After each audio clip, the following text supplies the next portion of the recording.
the zone, not in the zone. So I'm running late. I got a phone call right just a minute before 9, and then I had to. It opened up a can of worms that I had to deal with. So not a bad thing, but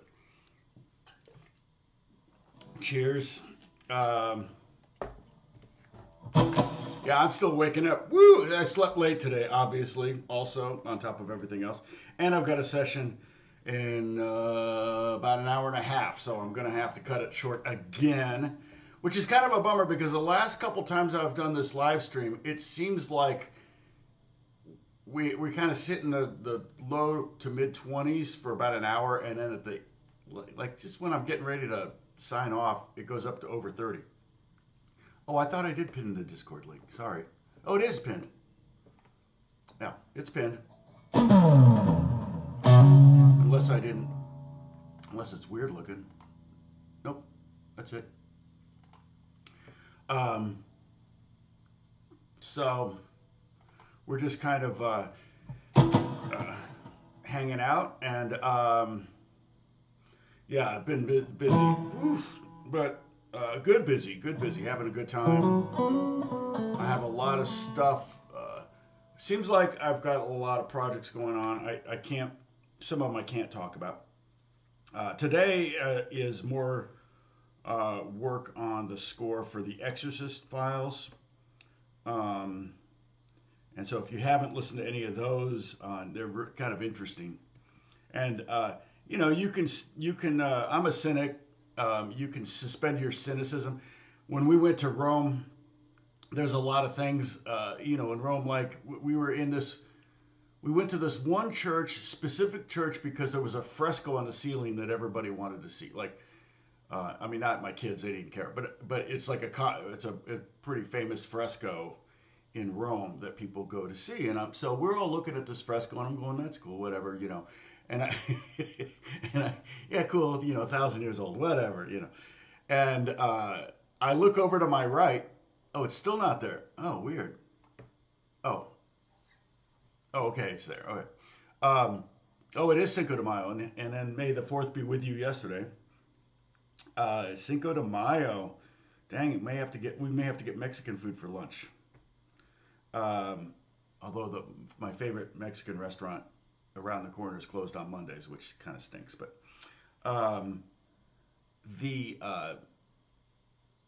sorry, I shifted gears here. You got me distracted, Bruce. But yeah. So I've been one of the things I'm working on. I can't really talk about, but then the Exorcist files I was talking about Rome.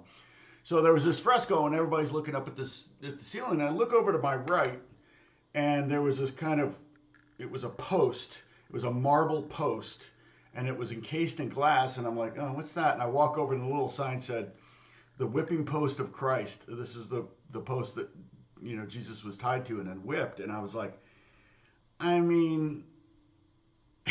okay, I'll believe that. It's if you suspend your cynicism when you're in Rome, I feel like it's a lot more fun.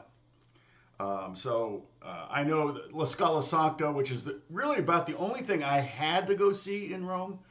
We saw so much in Rome, and we had a long list. But the thing that was not on most people's list that was on mine was La Scala Sancta, and it was the story behind that, if I recall it correctly, was that Constantine, who was a Roman emperor, became a Christian, and he was the first Christian Roman emperor, and he legalized the church. In fact, he probably did the wrong thing and made the church the law, okay? And you never want to have a theocracy. The church, the Bible doesn't even talk about that. That's not a good idea. Never is. But Helena, his mother, became a Christian too, and she was going to Israel and bringing back artifacts like crazy. And then, the Catholic Church, churches all over Europe, all the cathedrals are built on an artifact of some kind of, you could call it a ruin, but it's basically an artifact. And they say a lot of them have a piece of the cross, and that's what they're built their church on. St. Peter's at the Vatican is built on supposedly Peter's bones. But uh, the the La Scala Sancta was a staircase that was from Pontius Pilate's courtroom, and apparently Jesus crawled up it and was whipped the whole time and everything. And so there was Jesus's blood on it. Well, I doubt that there was still Jesus's blood on a marble staircase 200 years after the fact. So, but again, suspend your cynicism. But it became a big thing in Rome to go to, and at the time of Martin Luther, when he was called to Rome, he wanted to go there, and basically his aunt asked him to, if you knelt on every step, said a prayer, and went to the next step and next step, you could get someone out of purgatory for 1,000 years. This total random kind of stuff made up, extra biblical, non-biblical stuff. Okay. So he was in the process of doing that. He got about halfway up the stairs, and the whole time he was on the stairs, there were people selling, popes on a stick, and Pope T-shirts and Pope this and that. And so he was realizing this is all. He stood up and he said, "This is vanity," and that was technically, I would say, that's probably, if this story is true, that's where the Reformation started. And so I wanted to do that. I went to Rome and I wanted to kind of kneel on steps, right? And then get halfway up and then stop and say, "This is vanity," and walk down. And but when I got there were a whole lot of people on those staircases, and I thought it would be real disrespectful. So I didn't do it. There were people kneeling, and they were doing that very thing that 500 years prior Martin Luther was told to do for somebody. But right across the street from La Scala Sancta is St. John's. And St. John's was the Vatican for like 1,000 years or 800 years before they built St. Peter's. And again, it's another moment to suspend your cynicism. There on the altarpiece, there's these two containers up there, and there supposedly has Peter's head in it and Paul's head in it. And I'm like, yeah, really? Can we get a DNA verification of this? But it's pretty cool if it's true. And again, that's about the only way. If you suspend your cynicism, that's about the only way it's going to be true. But if it's true, that's pretty amazing. So. But yeah, I think they said if you add up all the pieces of the cross in Europe that churches were built on, you'd have 15 crosses.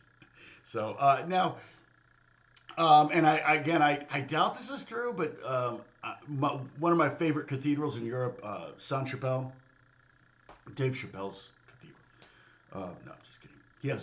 He has an office there. Sainte-Chapelle is supposedly built on. The relic that they built the cathedral on was the crown of thorns. And okay, thanks, Chris.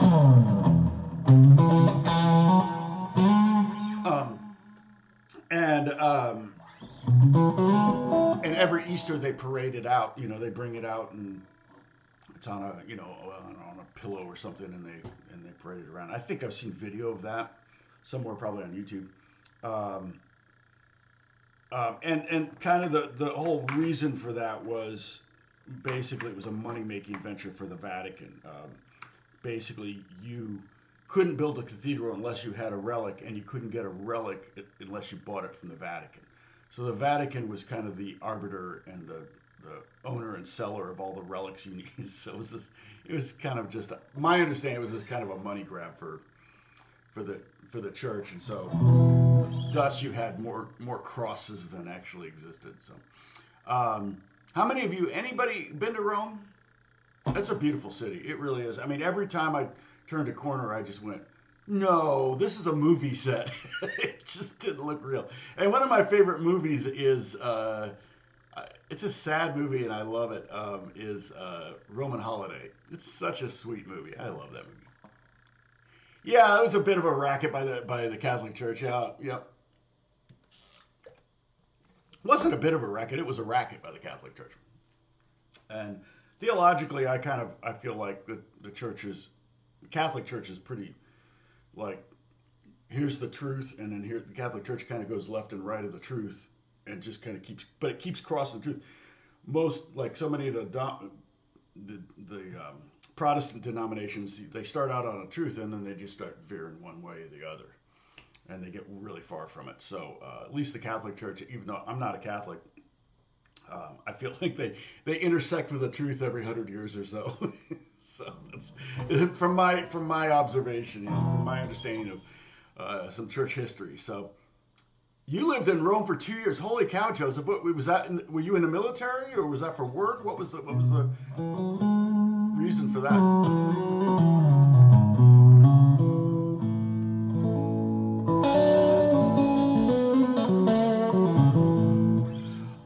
Yeah, so maybe I can talk a little bit about that too.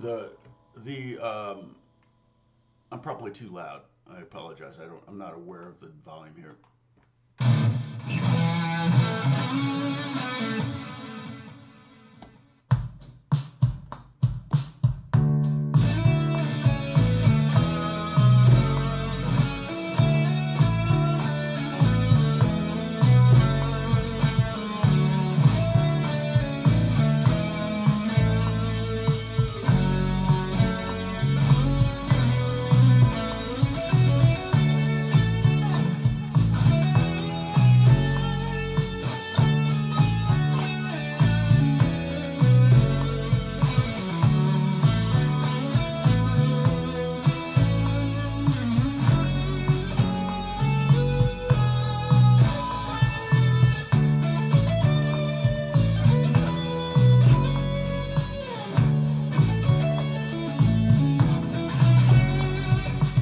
Basically what I'm trying to do is I'm trying to watch the chords. You can see me kind of looking over here because that's where the chords are on my screen. I think you're yeah. So I'm looking to my left. You would look to your left too. So it's, like we were talking about, the triad. So I'm seeing the triad. So on the D chord, I'm seeing the...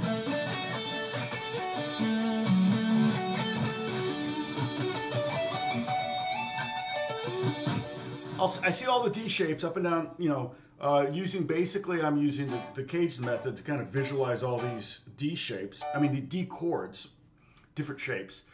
D shape is one of the caged shapes, the first one like that. So I could literally start.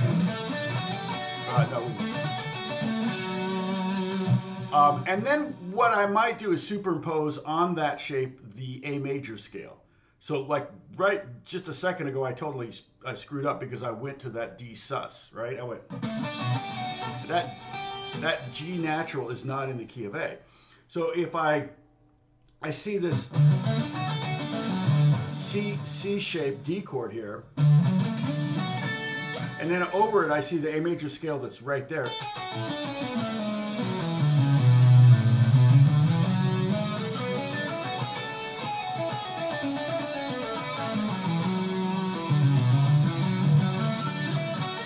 I've got the D shape kind of burned into my consciousness there, and then I've got all the other notes that technically are all good notes, passing notes, neighboring notes, leading tones, things like that. So over the D chord, I might go, and then build a path to the E chord. Something like, because you got 4 beats of the D chord. So it could be something like that.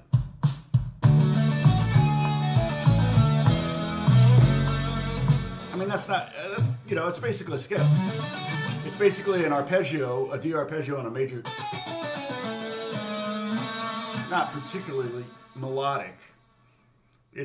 What it does is kind of, in fact, you could even do this as an exercise. You could go up the arpeggio and then down the scale. You could do it here.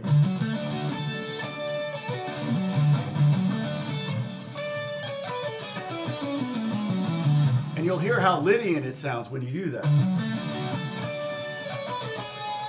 Got that G sharp in there, which is it's not the D sus.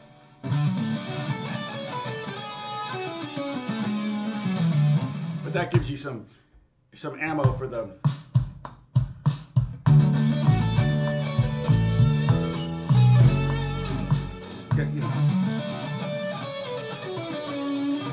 But you got, like I said, then you got to find that E chord, and pick out one of the notes there, and then that E chord goes pretty quickly. You got a beat and a half to get to the F chord. And again, if I were just shredding, I might just pick a pentatonic or something where it's like,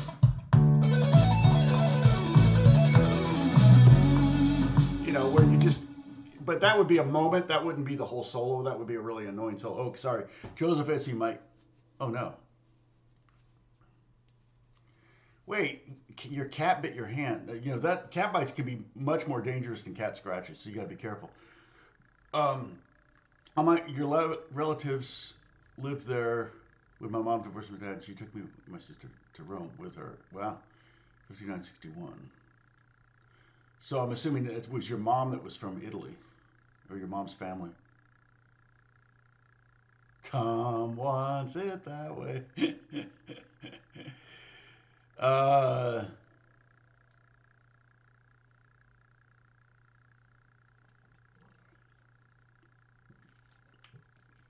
So, yeah, that's, so you were pretty young then. You remember it?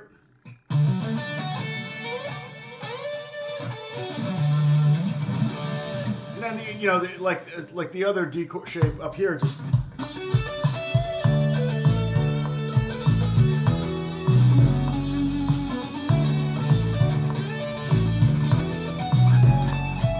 you know, you got that.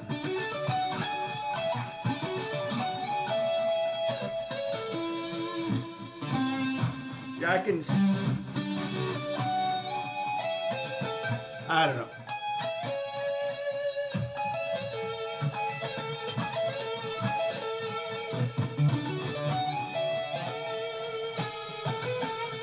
You know, I don't know.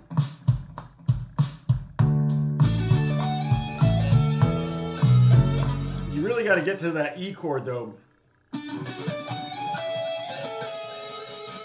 which is sharp 11 on the D chord, which is kind of nice at G sharp.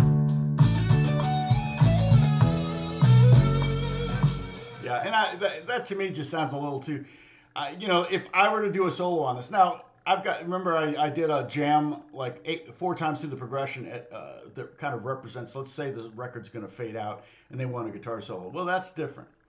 If you're just doing a 8-bar solo or a 4-bar solo or a solo that's just the chorus or something, then you're probably going to, you know, do some variation.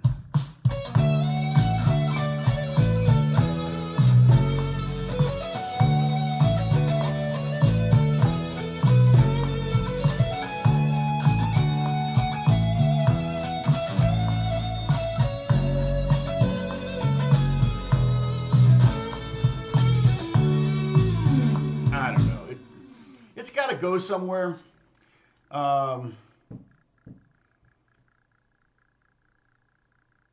You know, you could go almost more ethereal.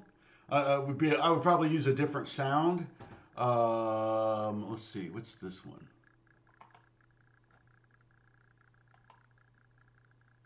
I don't know what sound this is. Let's see. No, that's even more heavy metal. I wouldn't use like a jazzy sound, I don't think, but let me see if I can do kind of more of an ethereal thing. Let's see, do I have anything on this? What's this sound? I like that sound, but that's not the sound. Okay, so if it did something like a dotted eighth, kind of a almost Coldplay U2 kind of thing, it might work. Let's see, what do I have? I've got, I don't know if I can see, what's this one?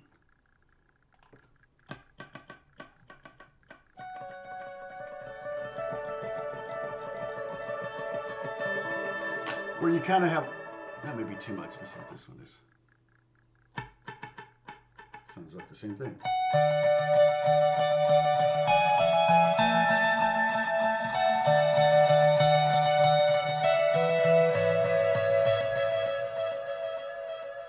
There are all those delays, and the delays are going through like a chorus that's like that's getting more and more out of tune. Basically, it's supposed to sound like tape, like a worn out tape delay. And you can't tell. So it's getting all pitchy. But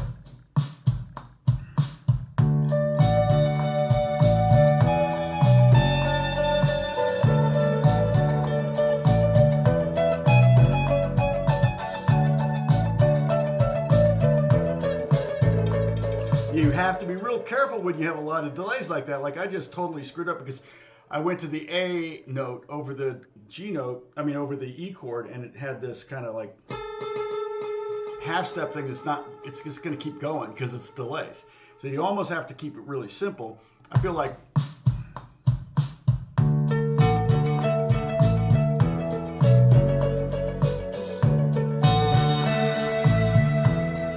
so that right there I think is a winner idea.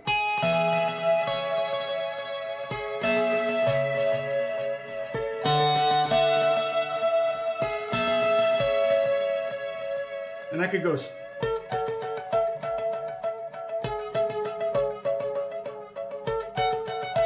That's kind of nice, right? 2, 3.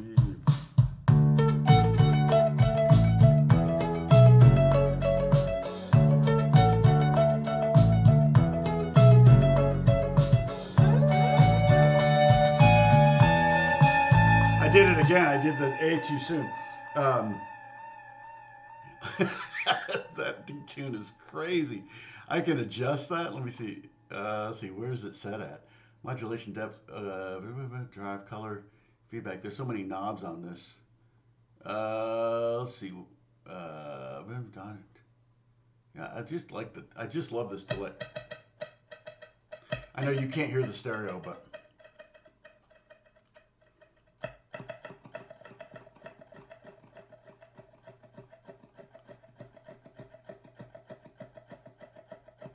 Oh, okay. Interesting.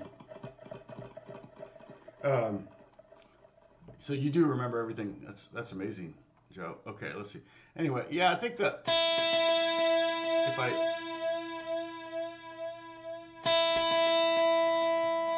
so if I turn off the modulation and I turn up the modulation, what the heck? I mean, it was set at like 25%. I'll pull it back to like, the modulation's kind of cool. A little bit of it's nice thing. Like I said, it kind of makes it sound more like a tape echo, and that the tape is getting old or the machine is wearing out or something. There's also another thing you can do with echo is you can roll off the top end, and that also makes it sound like the tape is getting old. And this top end, I got it's set at 12K, but it can go up to 20K. I don't know. If I roll it way off, you can roll it off even more. You won't be able to hear that, but. So the original hit is normal sound, and then the echoes are all going to be a lot darker because I've rolled off the high. I'm down to 1500 hertz.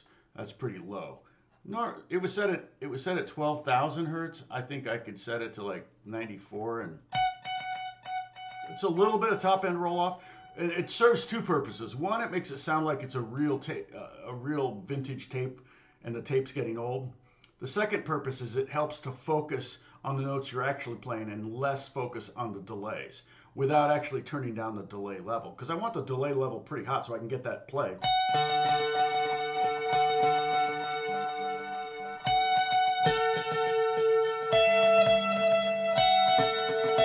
Is that what I did? Something like that.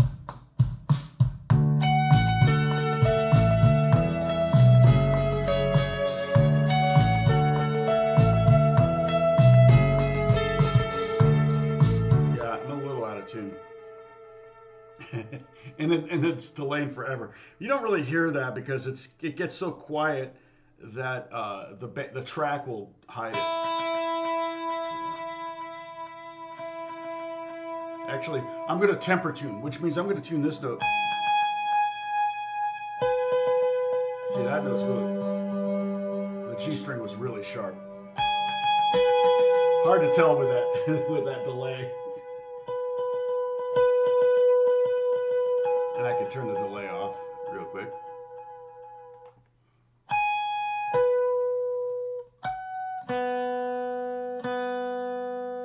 So I'm just going to temper tune the top 3 strings, and I'll limit my solo to that.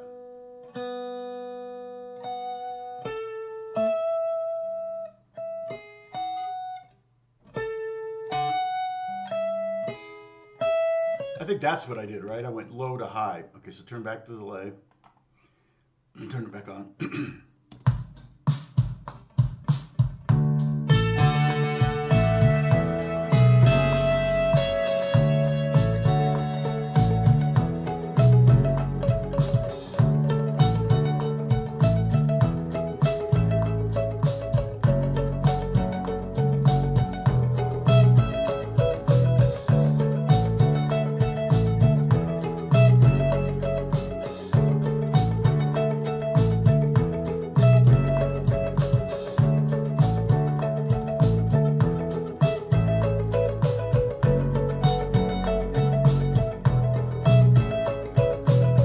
Yeah, so there's something there, I think. There's something there.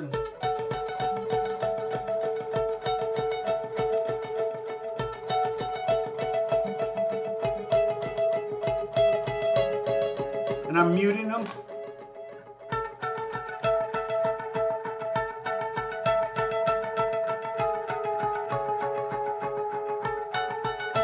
Right. No, it is repetitive. I'm just trying to get the first phrase, then I'll change it up. But I'm going to be stuck with this sound for the whole solo. And again, I wouldn't do this as maybe an outro solo because it would be too annoying to have that many repeats.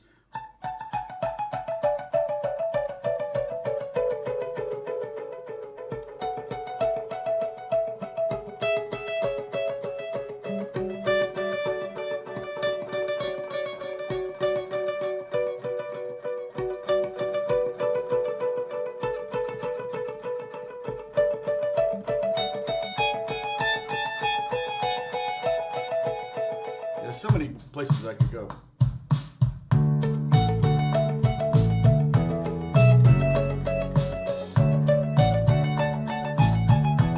Yeah, it's got to go some.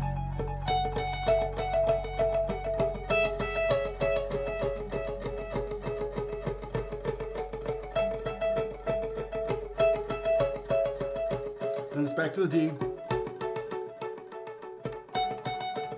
I can bring that back, but I think I want to change it up.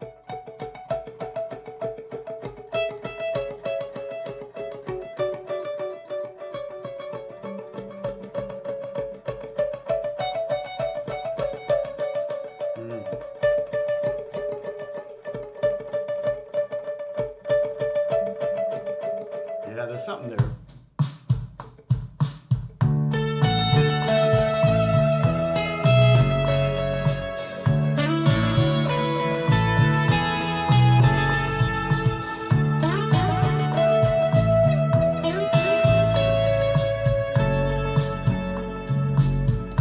So, and I like bringing back that original melody because it's really nice. And now it's very Coldplay sounding. This sounds more YouTube. It's also, believe it or not, very Nashville sounding. Nashville players love that dotted 8 thing.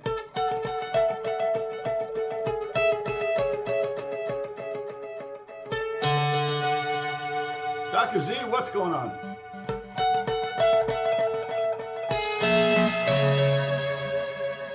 And then if I hang on to that G sharp on that, when it resolves to F minor, it creates kind of a cool second over that minor, the major, the second over the A minor.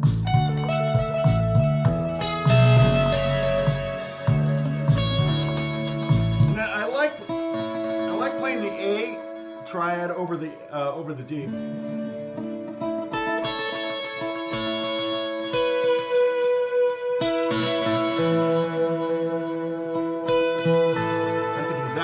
Let me try that. All right, let's see what this sounds like. Let me pull this guitar down a little bit so we can hear the track. So I'm going to go.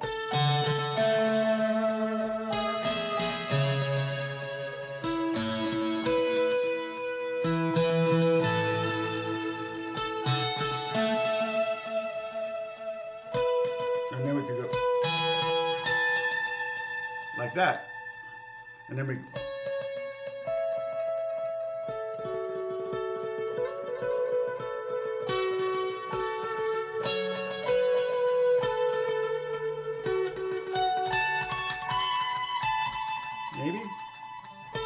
I'm gonna hit record. I don't want to forget it.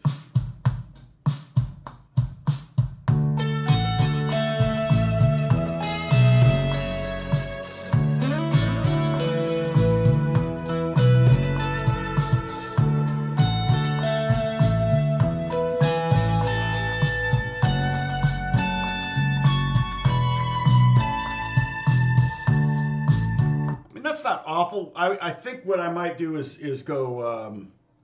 I'll save that one.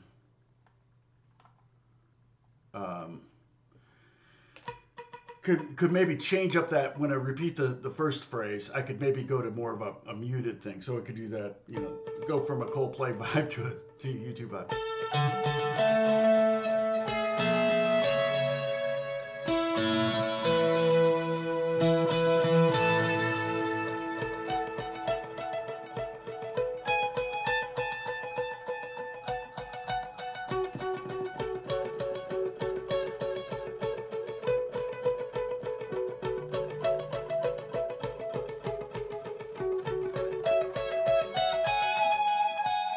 I don't know, maybe something like that. Let's see.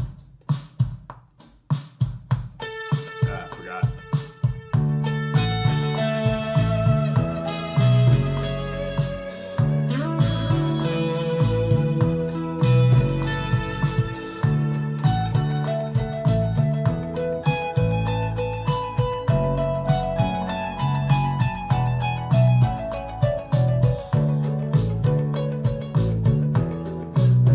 I could even do rhythm.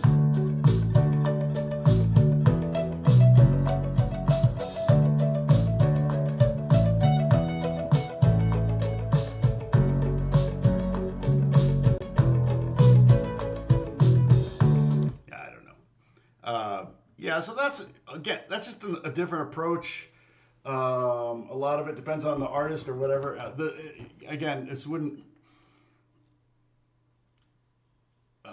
back in the day, if I were playing on this track back in the day and asked me to do a solo, it wouldn't be that one.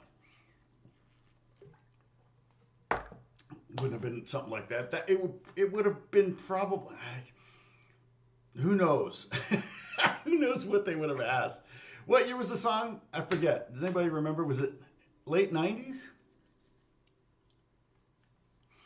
Like I said, there weren't a lot of guitar solos. It's kind of like Van Halen with Beat It, Michael Jackson kind of both invented the pop rock guitar solo and killed it at the same time. Because it was like, that song got played so much. People were like, whoa.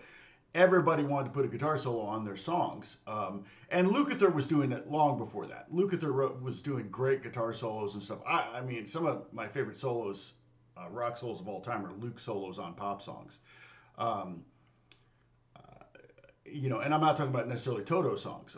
You know, I'm talking about other, you know, like Lionel Richie songs. And I think Dirty Laundry, I think he's on Don Henley's Dirty Laundry, if I'm not mistaken.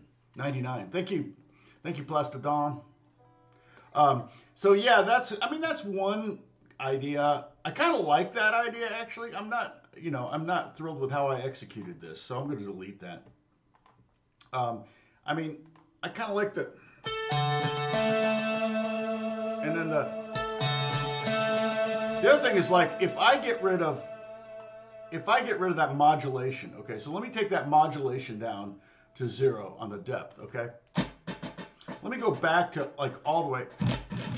Okay, so now there's no top end roll off. This is a pure digital delay now.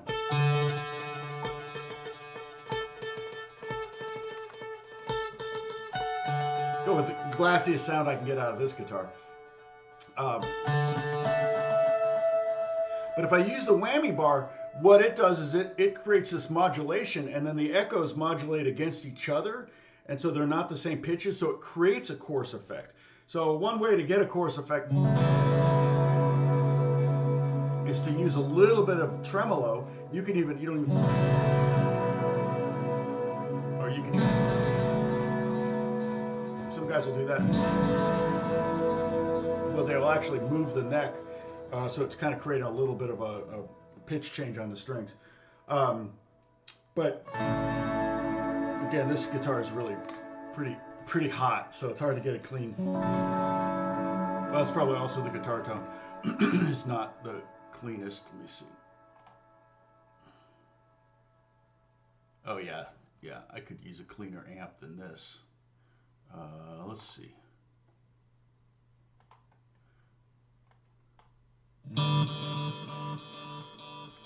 So if I do. Oh wow. Something's gaining it. Something. Well, maybe if I just pull this out. Oh, I see what's happening there. Get rid of it. And make it really bright. Get rid of some low end. Yeah, that's a little bit.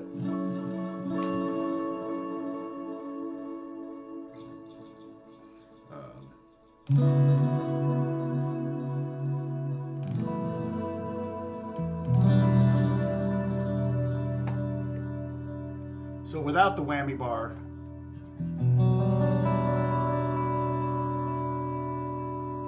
pitch-wise, it just kind of stays. I don't know if you can hear that, but you can definitely create kind of like you have a chorus pedal.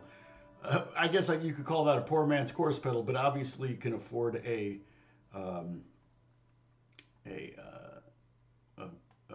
delay pedal. So why couldn't you afford a chorus pedal? My poor man's delay. Hold on, let me go back to that AC.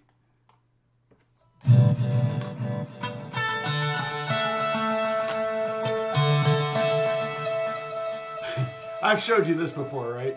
The poor man's delay pedal. So I'm going to mute my delay pedal. Oh,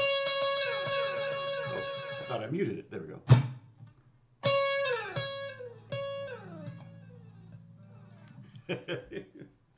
I can't afford a delay pedal, but I'll do that.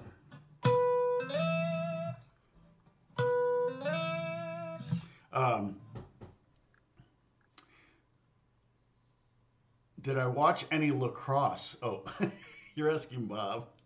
That's a random question. Okay, so if I put the delay back in, I roll off some of that top end so it sounds a little bit more like a tape delay. I'm going to go down to like 10K or something like that. And then turn up the modulation. Same problem, like the motor's getting bad or whatever. Then then doing this is almost redundant, but it kind of...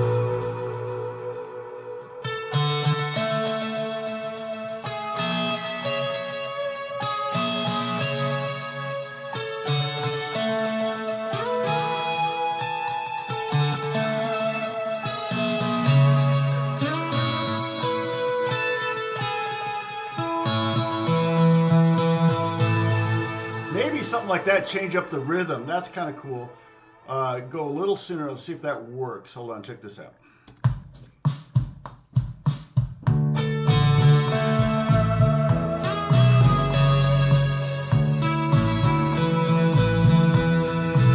Now, see, I want... Maybe.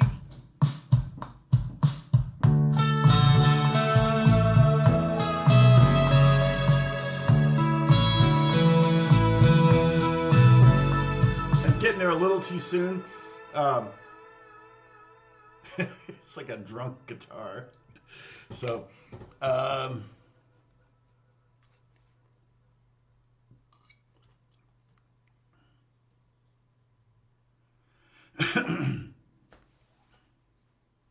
yeah, it does kind of have that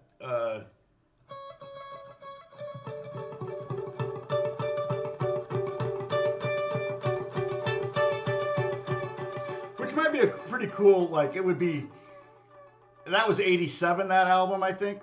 And so 99, they probably wouldn't want you to reference something from 87. They'd be more likely to want you to reference something from the 60s or early 70s. So if you're going to do a throwback thing, but...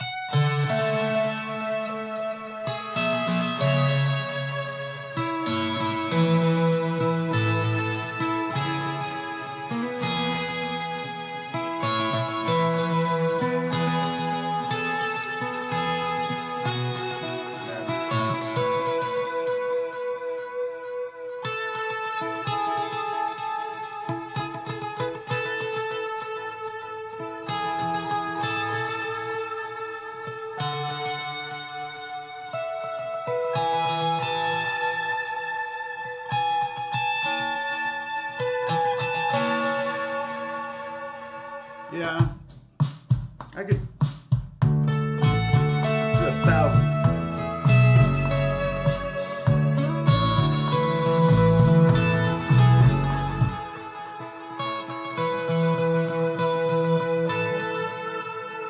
Yeah, that might be the way to go, something like that.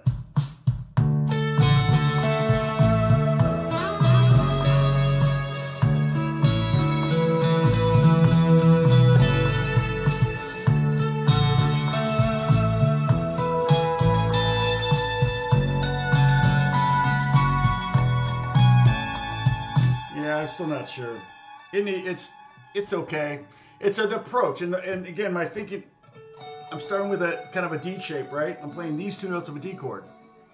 I'm playing the third string and the first string, and then I'm going to the root of the E chord. So I'm anticipating the E chord. Okay, one, two, one, ba ba ba ba. I'm playing the E note on beat 2 of the D chord. So it's that E note sitting there for 2 beats. But I like it because it's anticipating the E chord. And then I'm going down to G sharp and outlining the E chord, if you visualize this E form here. And then I'm going to the C sharp, which is the 5th of the and I'll tell you another reason why I feel like this kind of works is because of the delays. See, if I went to the A over the F sharp minor there, those delays are cracking me up. If I went to the A, that G sharp's going to ring out against it. It's going to have a little bit of a rub. It's not going to sound that great. So I kept the intervals kind of wide. I went a 6th down from the E down to the G sharp and then up a 4th to the C sharp. So the intervals it's basically like I just played a C sharp minor chord there.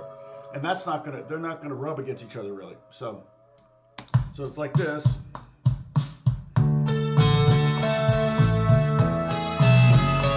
Now if I did the A,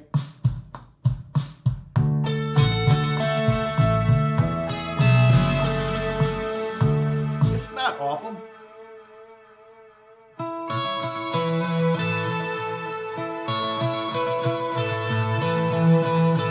That might work there.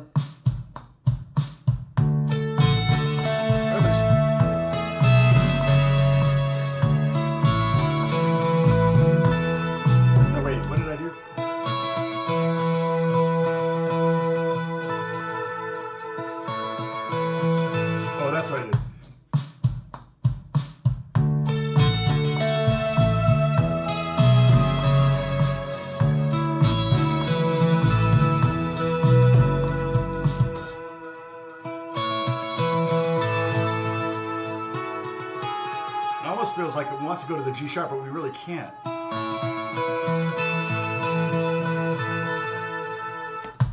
2, 3, 4.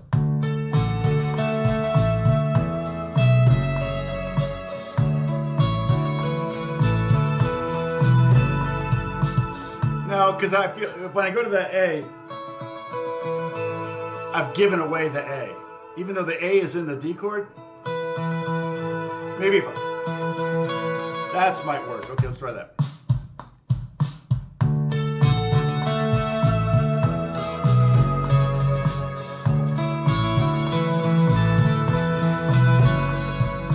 That's better. That's not bad. Okay. That delay is cracking me up. And yeah, so I didn't want to go to the. So basically, I'm giving away the ATC. So it's kind of a combination of giving away things soon, like I did that. I did the E note, which is the 2nd over D, which sounds great.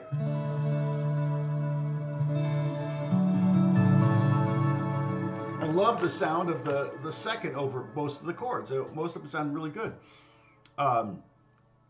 And yeah, at least we don't need moderation.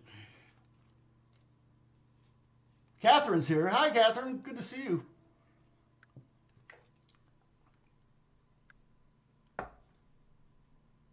A Sonic Cake wood board for my... Interesting. Let me tune this again. Where's I need to tune this one.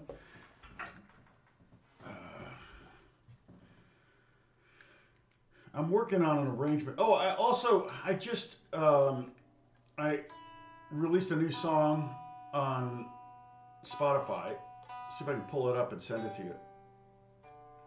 You can just go to my Spotify playlist. I got 3 songs up there now. I think the next song I'm going to do is going to be another fingerstyle thing. So I may have already written one that I don't realize, or I could do a classical piece or something. All my really good classical pieces that that I slaved over and wrote are kind of technically owned by a friend of mine, which was a stupid mistake on my part.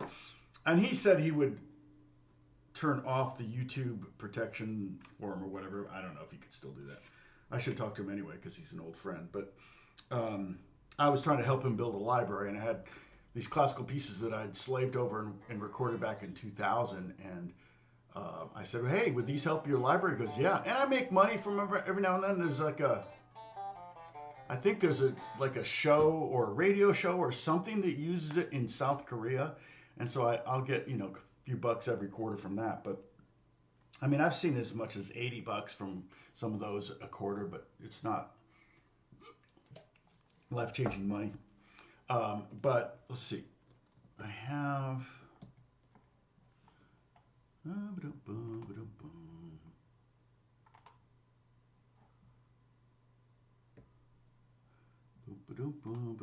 Share.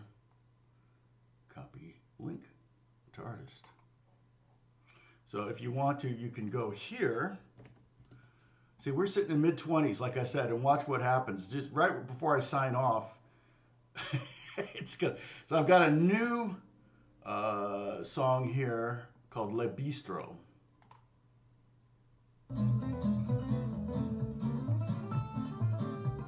Oh no, that's not it. I want this one.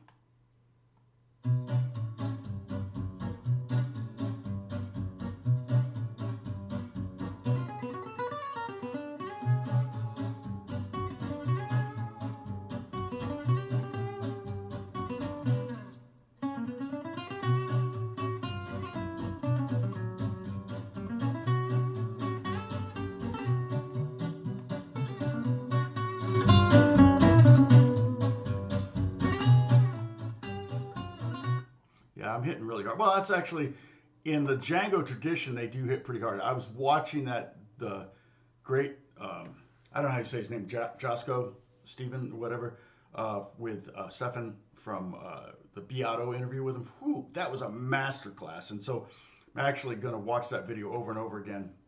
I'm going to bookmark different sections of it so I can quickly go to the lesson parts.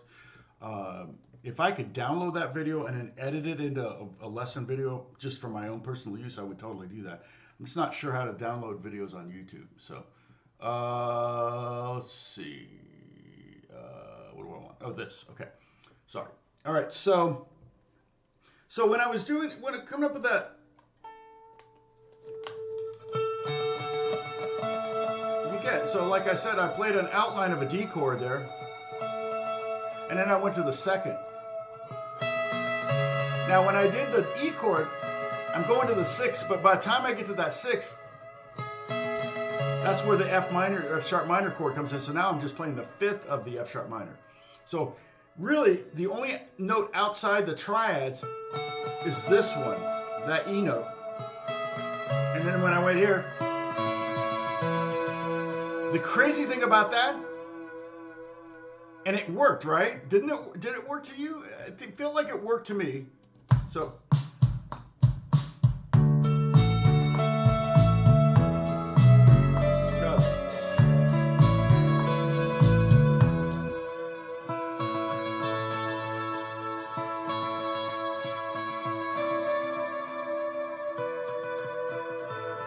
The crazy thing about that, I'm hitting 3 notes there that are out of the key. But you know, everybody knows by listening to the songs without knowing it, but they know the key of A, and I'm playing, so I'm over the D chord, I'm playing the 2nd, the 7th, and the 6th there. I feel like it works, and I intentionally went for those notes because it's the same shape here.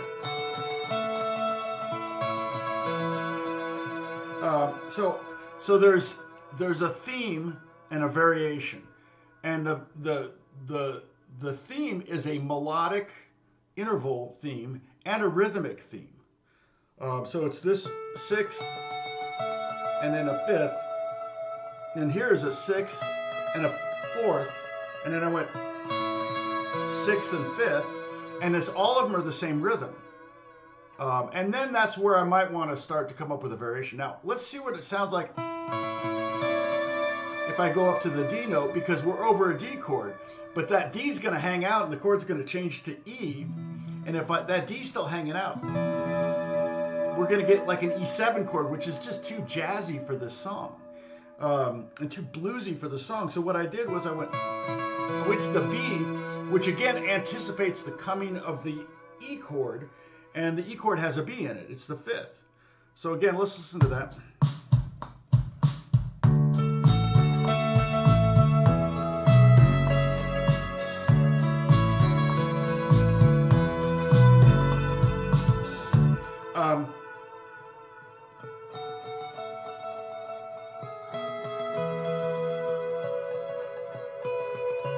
Yeah, there's a lot of ways you could go, but I kind of like that. Let me resolve to a different note.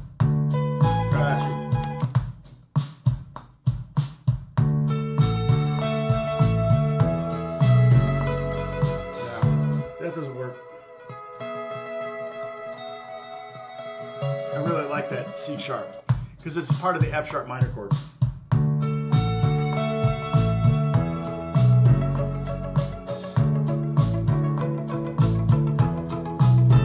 Now, if I was doing mutes like that, I might do something, because that kind of plays on the melody there, right? But I'm having that pedal E.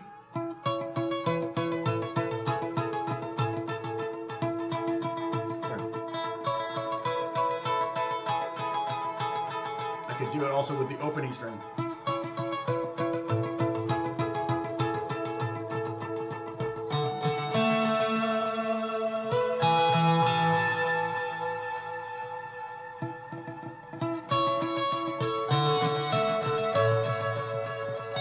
That might be kind of cool.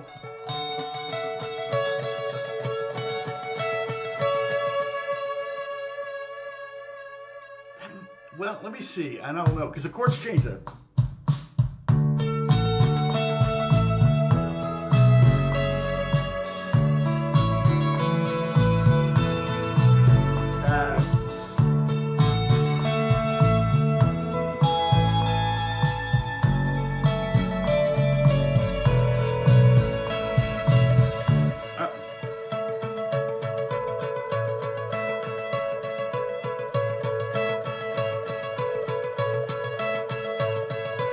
I could do that maybe all the way through. The only thing that G sharp might be a little weird, but check this out. If I just did that, almost like a basically repetitive.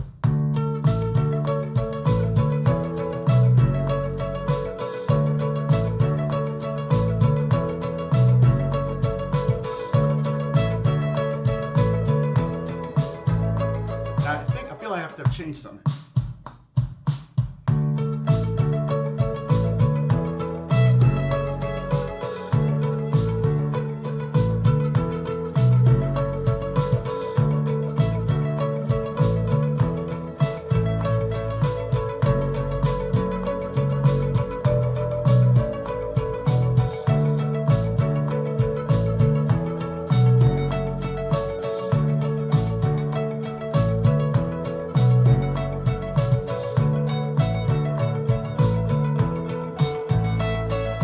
There's so many things I could do there. That feels more like a rhythm part or some kind of, and again, I'm pretty high up, so it can kind of be brought into a mix. It's out of the way of the vocals, it's out of the way of the piano, it's out of the way of the bass, obviously. So, so something like that could be a kind of a cool part that that could be worked in.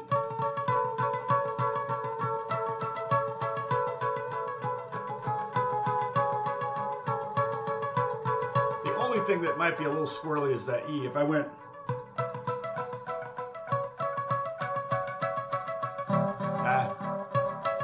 Yeah. The trouble when you make a mistake with the delay is you have to live with it for a minute.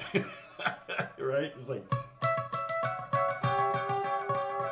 it's just going to be there for a while. So you got to be real careful when you're using delay like this, long delays when you're live. Because it's like, oh, there are some pretty funny videos about that.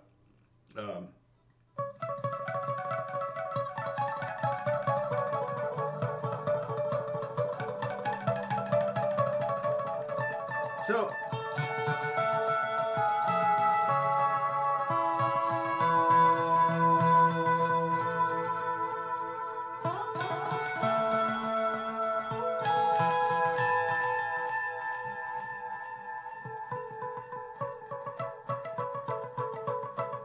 what was it?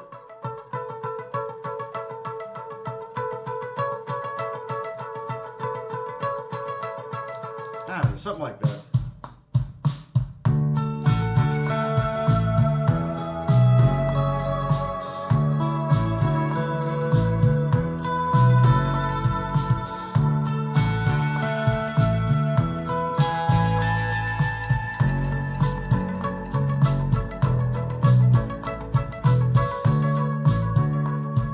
Getting on that C sharp over that D, that major seventh.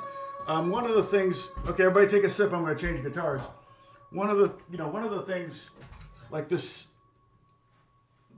a more modern, the last 10 years or so, the major seventh chord has made a comeback. And so like this song is very, very straight. It's like very block chord.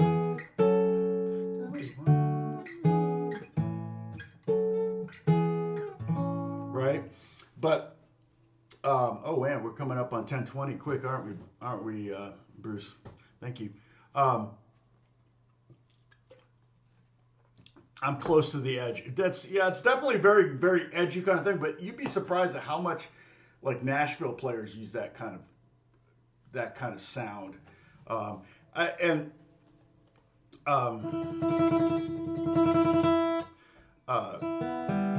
So, but like if with this song, we got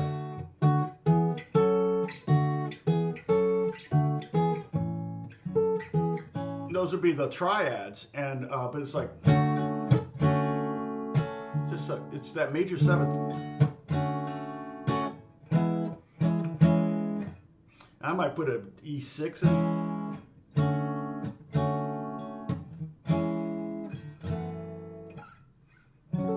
Kind of find the good.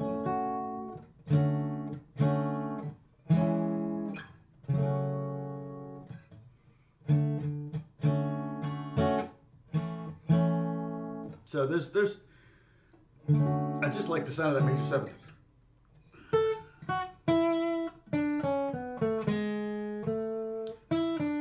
And it does play, it's like and again the melody, so that note there, that E note, that's what the melody starts on with the D chord.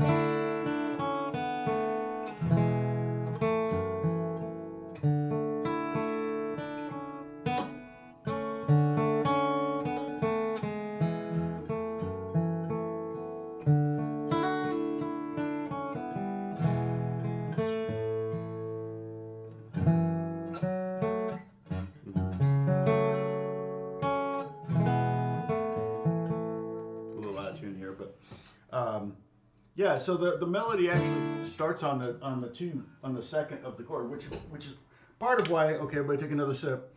Part of why one of our drinking game rules: if I switch guitars, everybody takes a sip. I mean, that E note has already been sold to you because this solo is coming after the verses and after the chorus, so you've heard all the melodies at this point.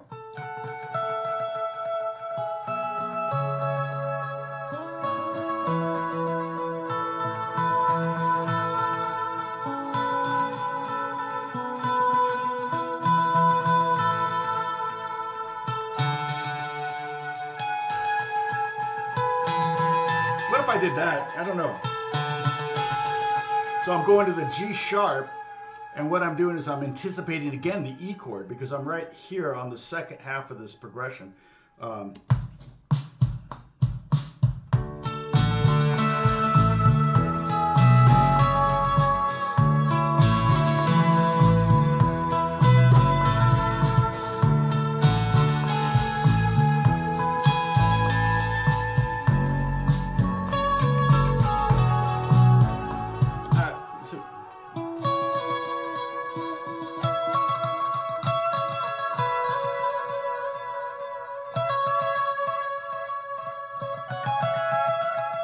use that major seventh. I kind of like that. So we're not repeating that phrase exactly.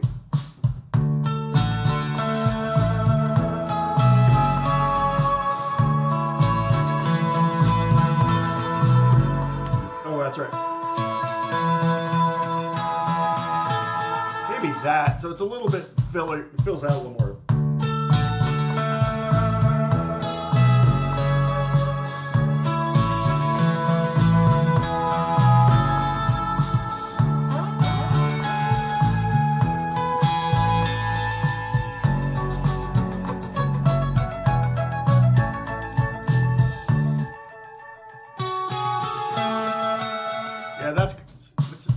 Yeah.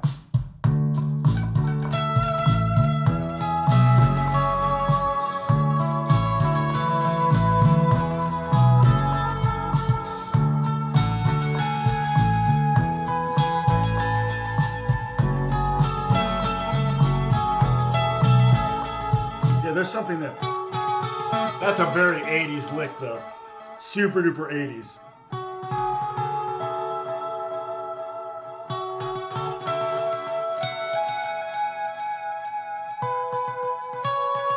That's kind of nice.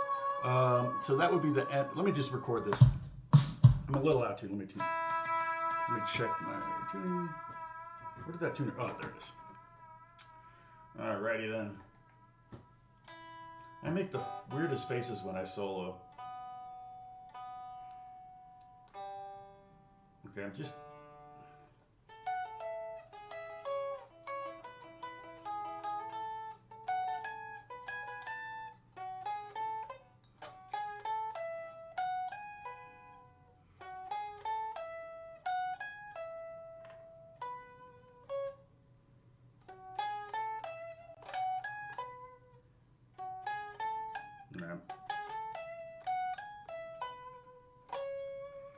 Yeah, something like that. And this might work with a different tone too. See what it's.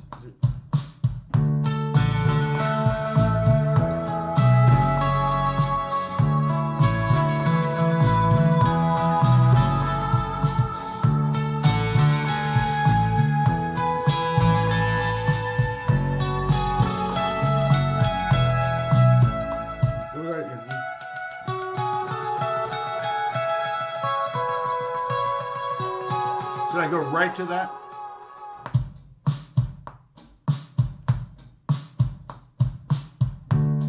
Ah, forgot my entrance.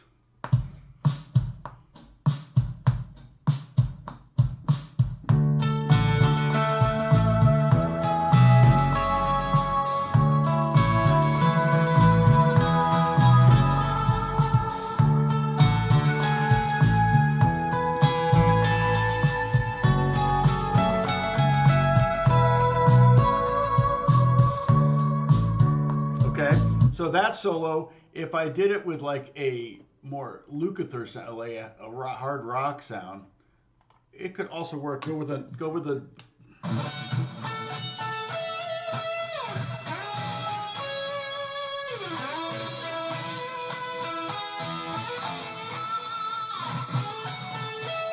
No.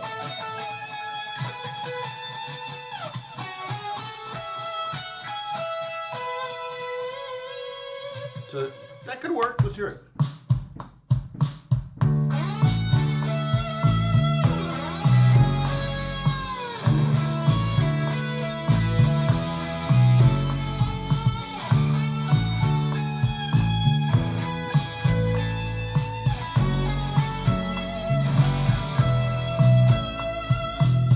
I just kind of screwed up the end, but I like having the whammy bar effect. Like it may be way too metal, way too hard rock, but slide ins.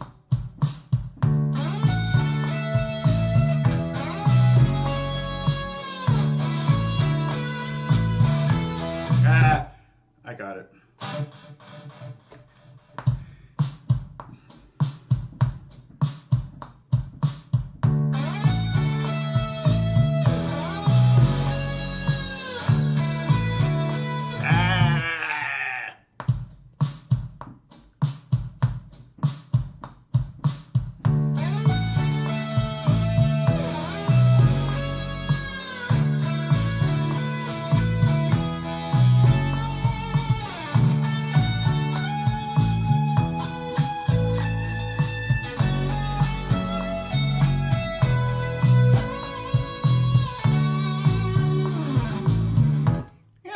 kind of cool too. I mean, so here's an observation there. All right, and this might be how, you know, when you work in the studio on something like this, you might be like, somebody may say, "Hey, I like that line, but what would it sound like if you did it more rock and less like The Edge?" And like, well, and now it doesn't sound anything like The Edge. It doesn't even sound like an idea he would have come up with. So that to me is part of the process. It's like you experiment and then you come up with something and then you either reinvent it or you, what's it called when you tear something down and then rebuild it? What's that?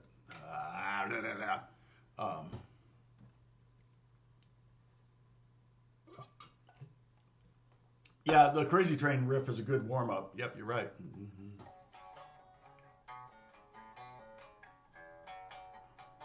Gets you that pinky going. Deconstruct. Thank you. Disassemble. Both work. But deconstruct is kind of what almost kind of like, okay, let's deconstruct this solo. And so when I switched sounds, my approach was a lot different, right? One thing, I slid into that first note, and then I used whammy on on the last note.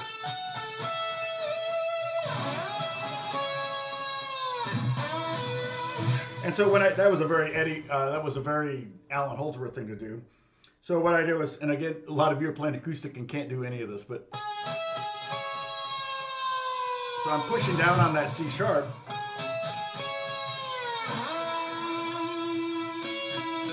And then when I come to the E note, I let the whammy bar go up, and that gives me, either I can use it as the pitch, as the volume generator of the note, or I could pick the note. It's a little bit of a challenge to try to pick with the whammy bar in your hand. Right now it's a little loose, so it's falling down. I can tighten it so it just sits here. Yep, thank you, Bruce.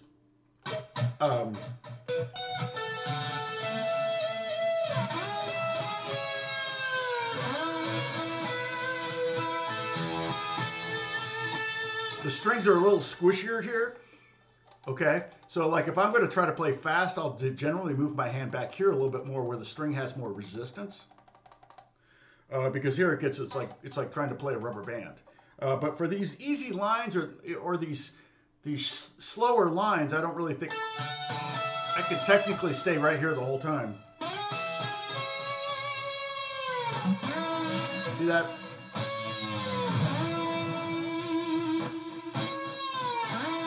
Now, so I can so I'm just placing this finger there at the same time that I'm raising the whammy bar up. And the whammy bar is generating the vibration on the string.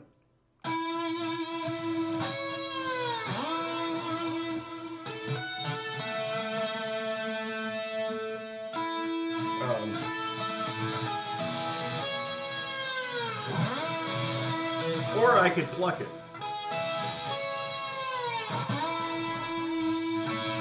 Well, that's the other thing.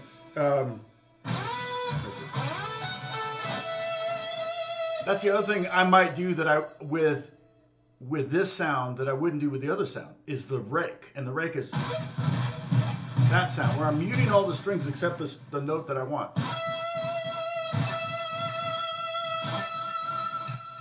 And there's delay here, but if I do that with the other sound, the problem is all those rakes will just keep going. It just sounds like raindrop. It sounds like hail.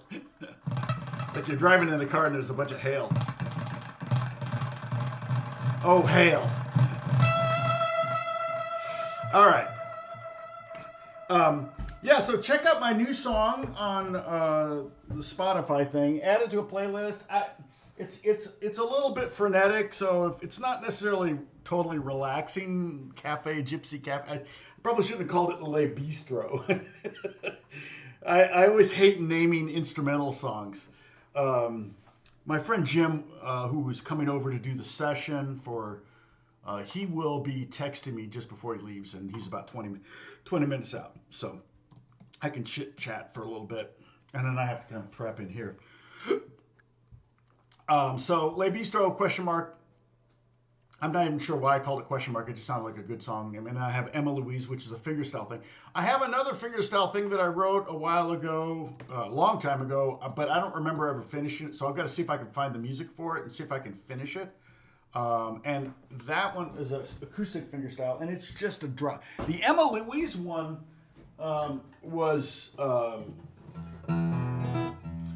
just standard tuning, and that was intentional. I really wanted. I'd been doing a lot of fingerstyle and dadgad and open D and stuff, and I'm like, I feel like that's almost cheating because you can hit a bad note,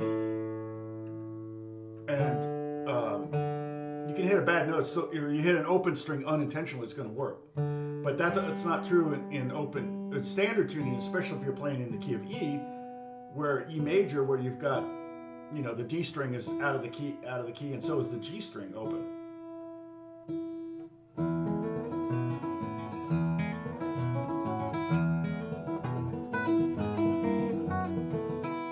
But I'm also doing blues kind of.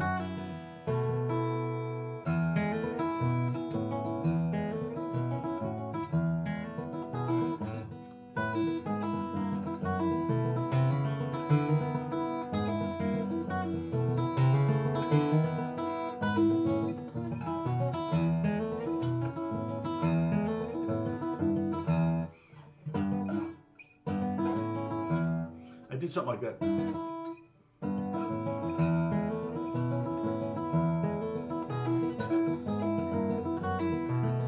And I did think I did an edit on that. Maybe there were. I think I did it to click, which I probably shouldn't have. But so this one song that I wrote, I had my acoustic guitar with me.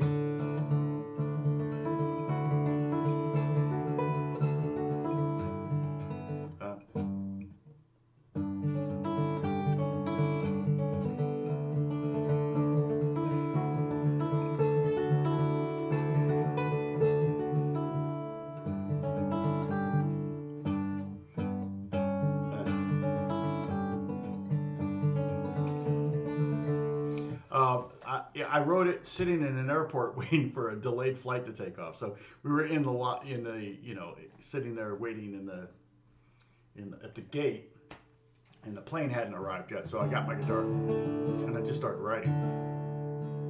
I was probably annoying the people next to me because when I'm writing,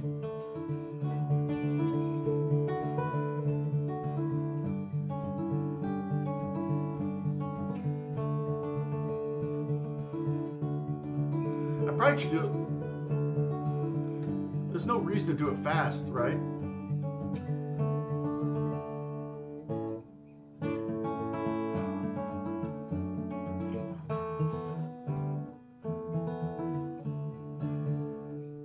It's kind of, I like it.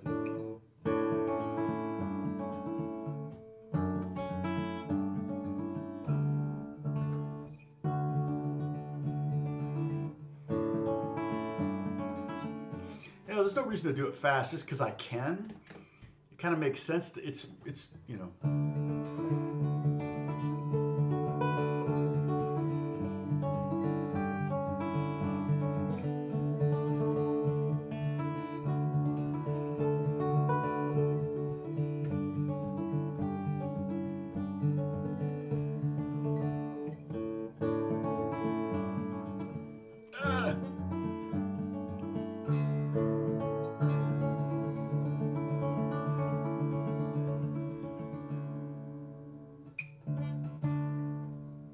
kind of nice.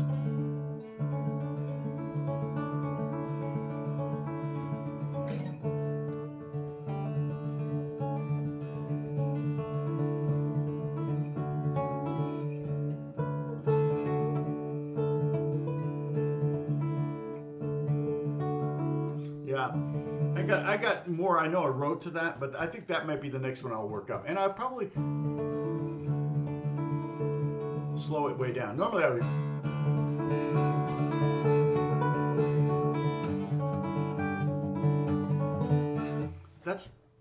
I don't know. That's not as good, even though it's flashier,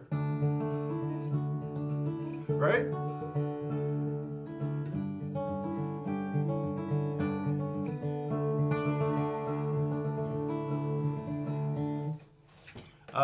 What's your guide to solo? I'm playing electric. All I hear is play the pentatonic, but there's no rhyme or reason. Just those notes work together. I don't know. Have you been watching the whole time? Because that's not what I've been talking about. I've been talking about chord tones. That's why I wrote out the chord tones here. I feel like when you're soloing, you can do pentatonic or diatonic scales, but it's just going to sound like you're practicing. So you really have to create melodic ideas. And so, I mean, it depends. If you're soloing and it's a shred thing, then maybe, you know, if it's a shred metal kind of song, then you're going to want to shred a bunch of scales and do all that stuff. But you're right, a lot of teachers teach pentatonic scales. It's a good place to start, but it's not a finishing place. And there's more than one kind of pentatonic scale. So, but I didn't really talk about pentatonic scales today. So we just talked about chord tones. We just talked about, you know, coming up with a cool melody that kind of works.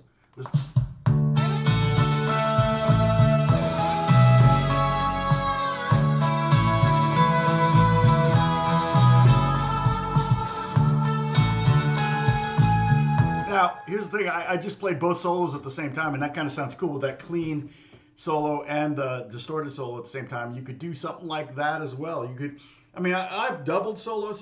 Doubling solo is not harmonizing with a solo. Like, if I were to harmonize with this, let's see. Let's go here. Just get the same sound. Get rid of this. Yeah, I'm aware of the time, so we should be good.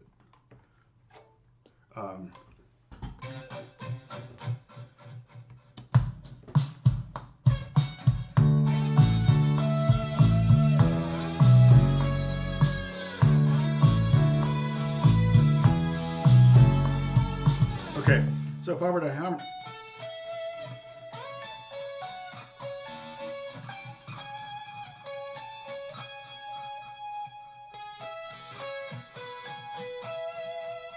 So maybe it would sound like, let me go again, I need a little more volume here. Did I really lower that much? I did, okay.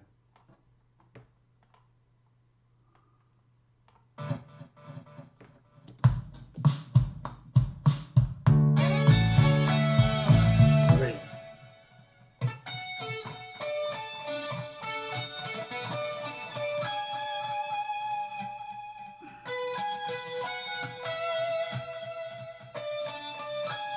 Let me try that.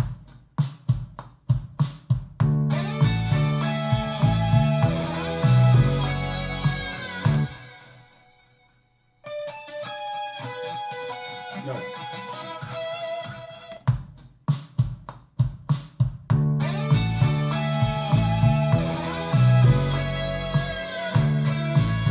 I mean, that's kind of cool. I have to copy the performance. So what did I do? Did I slide into that first?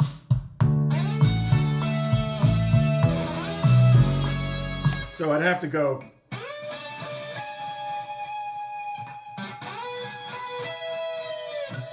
Like that, so check it out and see if I can do it. Yeah.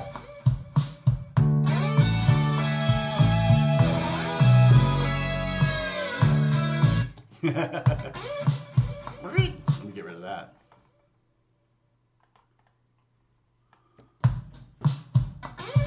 Oh, I jumped the gun.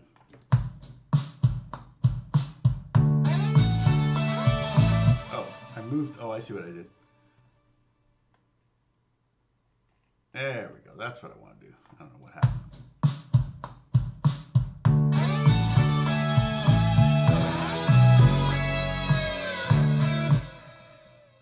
So my advice is noodling until you find it. Well, if you're in the studio, no, I'm thinking of chord tones first, and I'm starting with those, and then I'm adding notes to it. No, I'm not noodling. I can noodle. But you might find something just noodling and playing over the chords, but you really want to be aware of the chord progression, especially in a pop song. It's one thing in a blues where you got the 1, the 4, or 5, you can kind of just sit in the blues scale. But you really do, when you get to that 5 chord, you really do need to accommodate the 5 chord. So you need to be aware of the chords. So I'm not just, it depends how you define noodling. Noodling is phenomenal. If you can just noodle and come up with some great ideas, then that's a great place to start. So I don't have really a problem with that. You know, I don't know. If you're a professional guitar player and you're making, you know, 6-figure salary every year playing guitar, then I should be learning from you. Yeah, exactly, Sam. And you want to be aware of things. I mean, you got, especially a chord progression like this, where you've got particularly that E to the F sharp minor. Some of the notes over the E will work over the F sharp minor, but not some of the notes of the F sharp minor will work over the E. So you got to be, your timing has to be good. And so that's where kind of coming up with ideas, you know, helps. Let's see, what do we have here?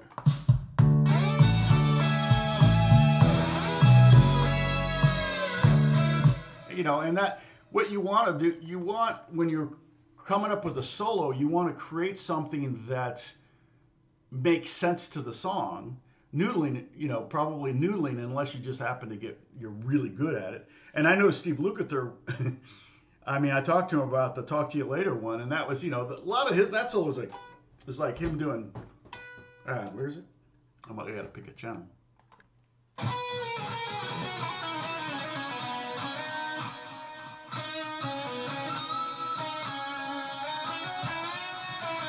You know, he's kind of just going down and up and down the B string because the song's in the key of B. And that kind of stuff is fun, and it sounds like noodling, but he's really in the zone. That's one of the things. If you're in the zone and noodling, then you could come up with some really good stuff. But you know, it's not easy to get in that zone.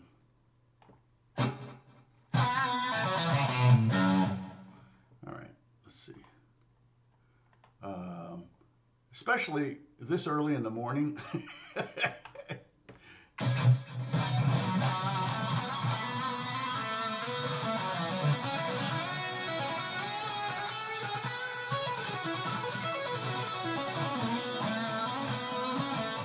You know, and like I might do an F minor pentatonic, you know, I mean F sharp minor.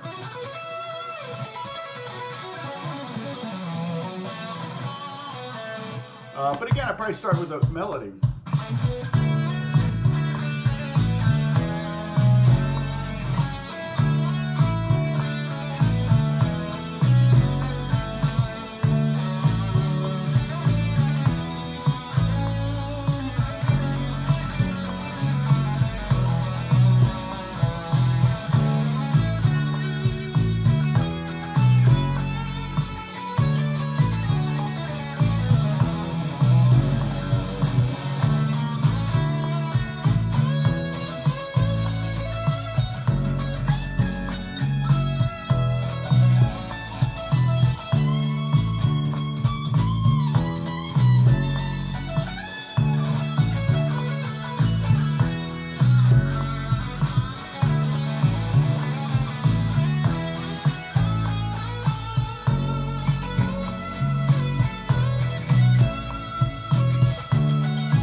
I mean, that's me noodling.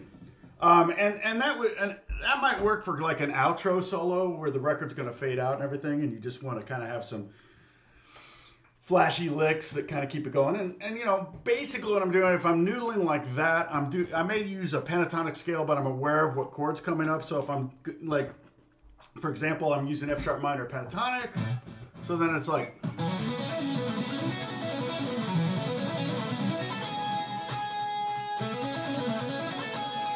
you know, I might add that F sharp or G sharp in there to accommodate the E chord.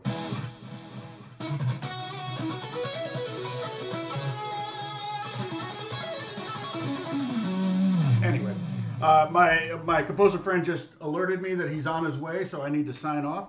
because we're getting ready to do record some music for a TV show. I mean, well, it's going to be a TV show, but starting out as a podcast. And so hopefully a lot of that music will get used in the TV show as well. So, anyway. Oh, you know what? I need that. Okay, so I'm going to sign off. I will see you hopefully next Monday. I think I'm around and everything should work. We'll see. But God bless you all. Thank you so much for watching. And we'll try to, I don't know if we keep working on this or not. I have no idea. I'm just kind of like, if you've got, like I said, if you've got ideas for what you want me to talk about, teach on, you can put them up on the Discord. I just can't teach songs. I mean, we did the mystery song thing for a while. That was kind of fun.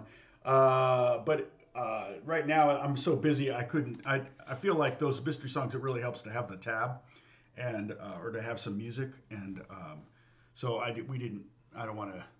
I can't take the time to do that right now. But Martian Murray, good to see you. Thank you so much. And 6'9", thank you. Gumber, thank you so much for watching, hanging out. Dennis and Holly and Bob and Bruce, thank you so much for moderating. You did a great job as usual. We peaked out, it looks like 26, so not bad. We didn't get that bump at the end like we did the last couple times. It's so weird. We got over it. Hey, Beppo, what's going on? It's good to see you. I see you on Instagram every now and then. You show up in my story feed. I'm not on very often, but I'm trying to upload some different instruments. I don't know if you've seen those instrument of the day things up on Instagram. I'll also put in them on Twitter, so you can check them out there. And I'm going to try to work on a new song to upload to Spotify. So anyway, God bless you all. Thank you so much for hanging out, and we'll talk soon. Bye.